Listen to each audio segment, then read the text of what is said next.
Lorsque les enquêteurs sont entrés discrètement dans la résidence privée de la reine Camilla, ils ne s'attendaient à rien d'inhabituel. La visite, d'abord banale, était presque passée inaperçue pour le voisinage. Mais dès que les autorités ont forcé les portes du garage privé de Camilla, tout a basculé. Sous des couches de poussière et des cartons soigneusement empilés, se cachait quelque chose que le palais n'avait jamais voulu révéler au monde. Ce qu'ils découvrirent était non seulement choquant, mais aussi dangereux pour la réputation de la monarchie.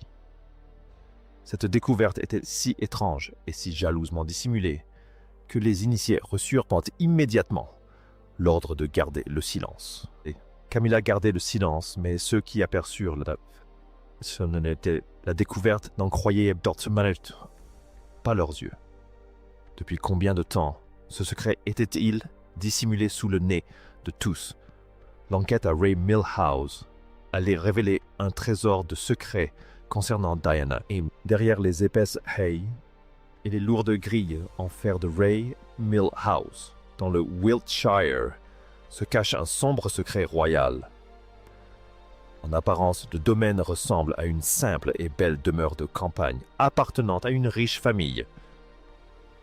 Il est pittoresque paisible et semble à 1000 lieues de la grandeur du palais de Buckingham. Pour la reine Camilla, cette maison a toujours représenté bien plus que de simples briques, du mortier et du lierre grimpant. Elle a acquis la propriété en 1995 immédiatement après son divorce avec Andrew Parker Bowles. Ray Mill n'était pas seulement un lieu de retraite pour elle, c'était un véritable sanctuaire pour son âme. C'était un lieu où les règles strictes du palais ne s'appliquaient pas, et où les regards indiscrets ne pouvaient pas s'infiltrer. Ce qui distinguait Ray Mill des autres propriétés royales était son indépendance juridique totale. N'appartenant pas à la couronne, il n'était soumis à aucun audit royal et ne possédait aucun registre officiel. Camilla a conservé ce statu quo même après son mariage avec le prince Charles et son entrée dans la famille royale. Aucun membre du personnel royal ne circulait dans les couloirs et aucun protocole traditionnel n'était appliqué aux portes. C'était son monde coupé de celui qu'elle avait intégré par le mariage pour se protéger. Mais début 2025, un changement profond s'est opéré au sein des structures juridiques du gouvernement britannique. Discrètement, sans presse ni flash d'appareil photo, un bref bulletin juridique est apparu dans les archives officielles. Il mentionnait une inscription immobilière approuvée quelque part dans le comté de Wiltshire, sans incident majeur. Ceux qui connaissaient les coordonnées comprirent rapidement que l'avis mentionnait directement Ray Milhouse. Des rumeurs commencèrent particulièrement à circuler parmi les membres du palais quant aux raisons pour lesquelles cette résidence privée était soudainement sous surveillance. Certains laissaient entendre qu'une information anonyme était parvenue à un haut fonctionnaire parlementaire. L'information faisait état de documents royaux illégalement soustraits et dissimulés. Le lieu en question était une propriété liée à la monarchie, même s'il ne s'agissait pas d'une propriété royale officielle. Ces éléments ont suffi à autoriser une perquisition discrète de la résidence privée. Par un matin froid et gris, des officiels pénétrèrent discrètement dans la propriété en l'absence de Camilla. Que ce soit par hasard ou intentionnellement, elle était occupée par des obligations royales dans une autre ville. L'équipe de recherche disposait d'un délai strict de 4 heures pour mener à bien sa délicate mission. Leurs instructions étaient très claires: fouiller la cave et les réserves, à la recherche d'objets d'importance historique. Ce qu'ils découvrirent, cependant, dépassa de loin tout ce qu'ils avaient imaginé. Ils se dirigèrent vers les grandes bâtiments de garage, dissimulés derrière une vieille façade en pierre. Les enquêteurs s'attendaient à trouver de vieux cartons des outils de jardinage, ou peut-être quelques meubles oubliés. Au lieu de cela, en se dirigeant vers le fond du garage, ils remarquèrent quelque chose de très étrange. À moitié dissimulée derrière d'épaisses bâches se trouvait une petite porte en bois qui ne correspondait pas au reste de la structure. Cette porte ne figurait sur aucun des plans d'origine fournis à l'équipe d'enquête. Pour un œil non averti, elle aurait été considérée comme faisant partie du charme rustique du garage. Mais lorsque les agents l'ont ouverte, l'atmosphère a immédiatement changé. Derrière la porte se trouvait un couloir étroit faiblement éclairé et tapissé d'épaisses toiles d'araignée. Au bout du couloir se trouvait une pièce close, silencieuse et totalement intacte. Il n'y avait pas de fenêtre, seulement une faible lumière vacillante suspendue au plafond P. Au milieu de la pièce, seule dans l'ombre, se trouvait un lourd coffre en bois. Ses charnières étaient agrippées par la rouille et le bois usé par des années de négligence semblait n'avoir pas été déplacé ni ouvert depuis des décennies. À l'intérieur du coffre, les enquêteurs découvrirent des piles de lettres anciennes reliées par des rubans et des carnets en cuir. Le tout était soigneusement enveloppé dans un vieux foulard de soie pour les protéger de l'humidité. L'ouverture d'un seul carnet changea radicalement l'atmosphère des recherches. L'écriture sur les pages était indubitable pour quiconque connaissait l'histoire de la famille royale. Les mots étaient glaçants et la signature, au bas, était celle de la princesse Diana elle-même. Pourquoi les pensées les plus intimes de Diana sont-elles restées cachées si longtemps dans le garage privé de Camilla? Le garage de Ray Milhouse était immense, avec un sol en béton et une charpente métallique froide. Il sentait l'huile de moteur et le vieux bois, une odeur typique des espaces de stockage des propriétés de campagne. La reine Camilla y entreposait ses outils de jardinage et ses voitures de collection. En progressant dans ces lieux, les enquêteurs perçurent un léger courant d'air provenant des boiseries. Ils découvrirent un panneau camouflé qui laissait entrevoir un couloir secret serpentant derrière le mur. Ce couloir débouchait sur une chambre de pierre au plafond bas à l'atmosphère pesante et presque sacrée. La pièce n'était pas grande, mais il était évident que quelqu'un y avait disposé les objets avec grand soin. Le coffre était en bois fendu et fermé par un fermoir en fer rouillé. Quelqu'un voulait le mettre à l'abri des regards, tout en le laissant accessible en cas de besoin. Lorsqu'ils soulevèrent enfin le couvercle, l'air se chargea d'une profonde histoire personnelle. Des enveloppes de soie délavées et des rubans fragiles maintenaient des liasses de papier comme de précieux vestiges. Parmi les lettres et les journaux intimes, une enveloppe marquée de rouge se distinguait des autres. L'enveloppe portait un avertissement indiquant qu'elle ne devait pas être ouverte sans autorisation expresse. Malgré cet avertissement, les enquêteurs l'ouvrirent et découvrirent l'écriture fluide de la princesse Diana. L'un d'eux aurait murmuré son nom en réalisant l'importance de cette découverte. Les entrées du journal n'avaient déterminément pas besoin de nom, car les sentiments qu'elles exprimaient étaient suffisamment explicites. L'une d'elles décrivait une femme qui se sentait constamment observée et écoutée. Diana y évoquait ses efforts pour pardonner à une personne qui agissait comme si elle n'avait jamais existé. Une autre entrée datait de quelques semaines avant son dernier voyage en France, à l'été 1997. Elle y évoquait sa conviction qu'elle n'était pas destinée à gagner le combat pour sa propre vie. Elle exprimait le souhait que ses fils ne grandissent pas en haïssant sa rivale. C'était un chagrin d'amour couché sur le papier, empreint de tristesse et de résignation, plutôt que de colère ou d'hystérie. Elle ne nommait jamais Camilla directement, mais il n'y avait aucun doute sur la personne visée. Une dernière phrase du journal fit frissonner tous les présents. Diana avait écrit que si quelque chose lui arrivait, quelqu'un devait absolument retrouver ses mots cachés. Elle voulait que la vérité éclate non par vengeance, mais pour l'histoire. Quelques heures plus tard, le contenu du coffre était placé sous la protection officielle de la famille royale. Le vieux téléphone sonnait dans tout Londres. Lorsque le palais fut informé de la découverte dans le Wiltshire. Ray Milhouse se retrouvait au cœur d'une révélation susceptible d'ébranler la monarchie. Les enquêteurs travaillèrent toute la nuit pour déplacer le coffre dans un lieu sûr. Au lever du soleil, tout à l'extérieur du domaine était exactement comme la veille. Les hautes grilles restaient verrouillées et l'allée de gravier était intacte, sans le moindre trouble dû aux événements de la nuit. Mais à l'intérieur des couloirs du pouvoir royal, une tempête s'était déchaînée. Les documents trouvés dans le garage de Camilla n'étaient plus une simple curiosité pour l'équipe. Ils étaient désormais sous la garde des autorités et soumis à un examen approfondi par des experts en écriture. Ces derniers ont confirmé que la voix sur les pages était bien celle de la princesse Diana. Sa voix si particulière, à la fois vulnérable et incisive, était revenue après 20 ans de silence.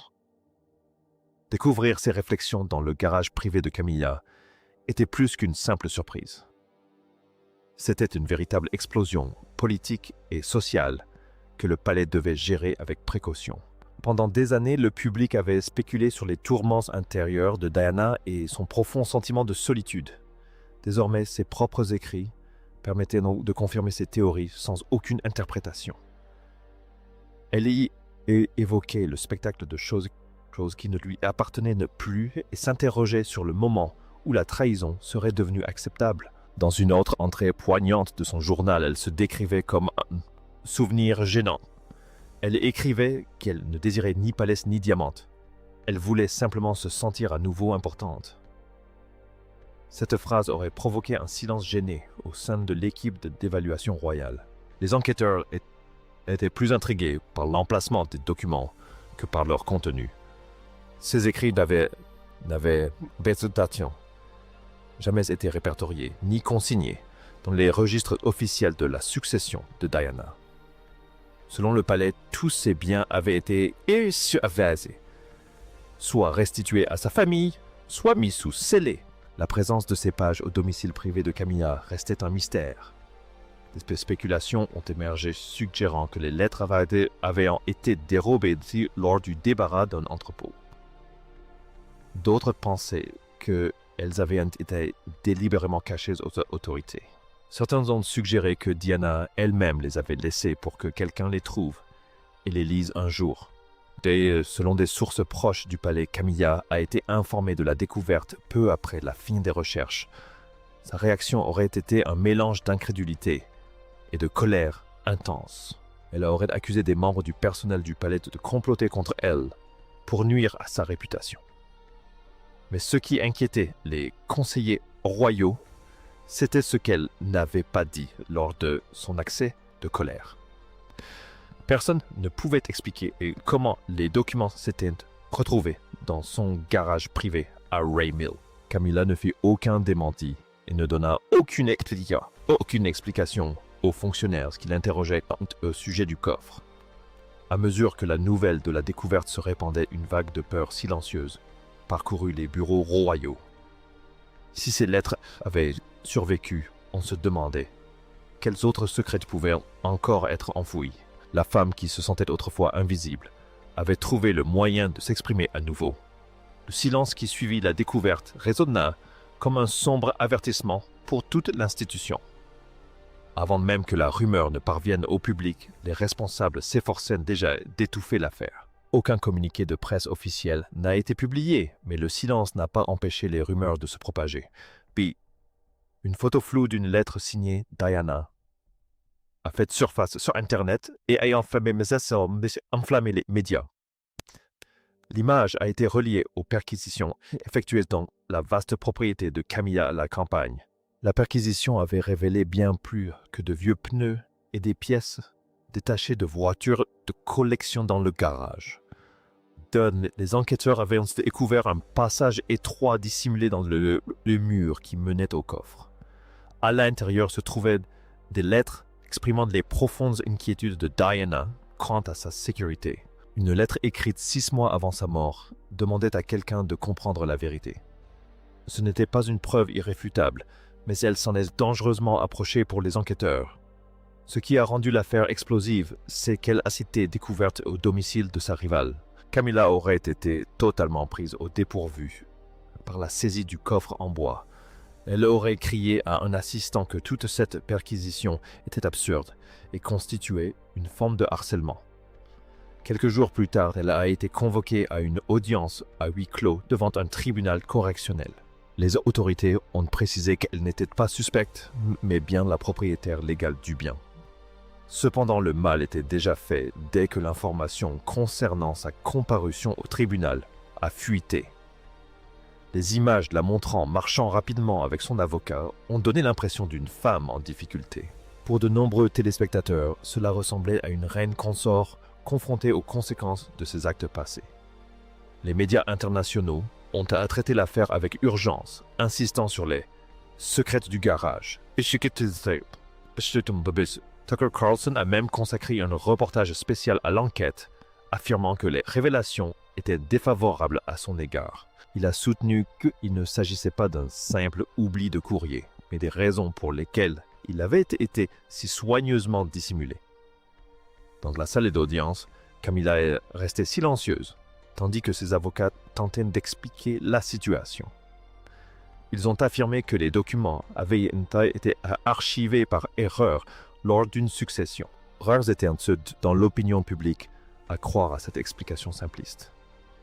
Les analystes prévenaient que le retour de la voix de Diana sonnerait le glas de la monarchie. Cette voix ne sortait pas d'un livre, mais du garage de celle qui lui avait succédé. Au sein du palais, un malaise latent s'est mué en une crise familiale majeure. Ce qui avait commencé comme une simple visite d'avocat à Ray Milhouse s'était transformé en un véritable raz-de-marée médiatique international.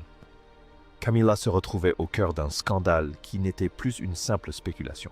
Son nom était désormais associé à un coffre caché contenant des lettres et non plus à des œuvres caritatives royales. La réaction du public fut immédiate et brutale, nuisant gravement à l'image de la reine consort. Cette découverte fut perçue comme une trahison de la mémoire de Diana et de ses pensées les plus intimes. Beaucoup ont eu du mal à accepter que ces journaux soient enfermés chez Camilla. L'opinion publique s'est déchaînée sur tous les réseaux sociaux. Camilla n'est pas retournée à Ray Milhouse après sa comparution devant le tribunal.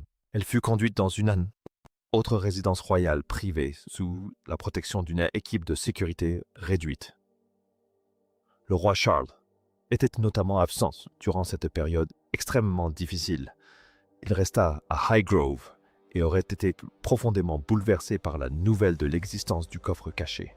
Il exigea de savoir comment des documents aussi sensibles s'étaient retrouvés en possession de Camilla. Le palais se ferma complètement, refusant toute déclaration ou explication.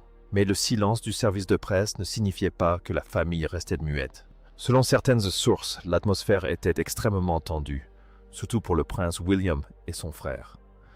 Ces lettres s'élèvent la voix de leur mère, l'expression de sa douleur et la vérité intime qu'elle avait enfouie. Les découvrir dans un garage plutôt qu'auprès de sa famille fut un coup dur que le protocole ne put atténuer. Le prince Harry a publié une brève mais cinglante déclaration depuis sa résidence californienne au sujet de cette découverte. Il a affirmé que la mémoire de sa mère méritait d'être respectée et non pas occultée. Il n'a pas nommé Camilla, mais chacun a parfaitement compris le sens de ses propos. Il adopta le style direct de Diana, rendant impossible son interprétation par le palais. La tempête ne resta pas confinée aux murs du palais. Elle déferla dans les rues de Londres. Près de 30 ans plus tard, le nom de Diana reste sacré pour les Londoniens. La famille Spencer aurait été furieuse de la découverte des journaux. Selon certaines sources, elle ignorait tout de l'existence de ses écrits et n'avait pas été consultée au sujet des recherches.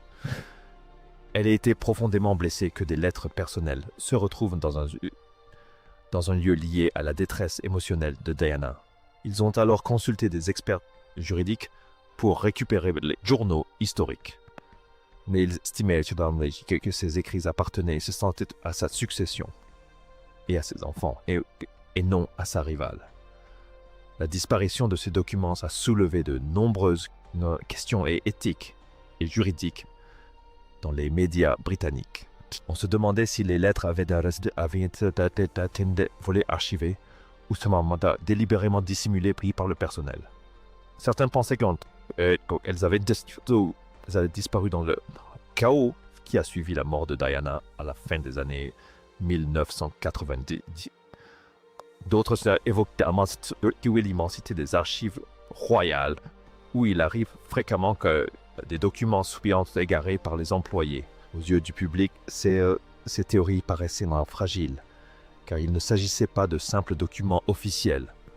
C'étaient des lettres intimes, empreintes de chagrin et de réflexion, découvertes au domicile privé de Camilla. À Buckingham Palace, les réactions des principaux conseillers étaient profondément partagées. Certains souhaitaient que la reine consort s'adresse directement au public afin d'apporter des éclaircissements. D'autres avertissaient qu'une simple erreur pourrait soulever des questions encore plus épineuses.